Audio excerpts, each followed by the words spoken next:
হ্যাঁ, এই জন্য সেরা ফাড়া জাল সাগরে ফেলাইতে হয়। বঙ্গোপসাগরের অসীম জলরাশির মাঝে নীরব এক লড়াই চলছিল। ছেঁড়া জালের নির্মম ফাঁদে আটকে পড়েছিল নিরীহ 4টি কচ্ছপ, বাচ্চাসহ দীর্ঘদিন ধরে মৃত্যুর সাথে লড়াই করে।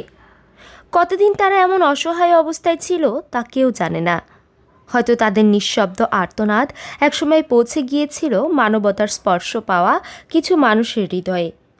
বরিশাল থেকে সাগরে মাছ ধরতে যাওয়া জেলে নাসির খান ও তার সঙ্গীরা যখন একটি ফিশিং ট্রলারে যাত্রা করছিলেন, তখন হঠাৎ তাদের চোখে পড়ে এই হৃদয় বিদারক দৃশ্য।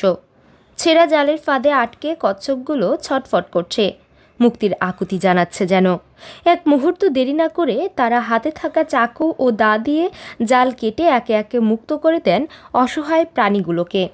মুক্তির স্বাদ পেয়ে কচ্ছপগুলো আবার ফিরে যায় তাদের স্বাভাবিক জগতের অসীম সাগরের বুকে।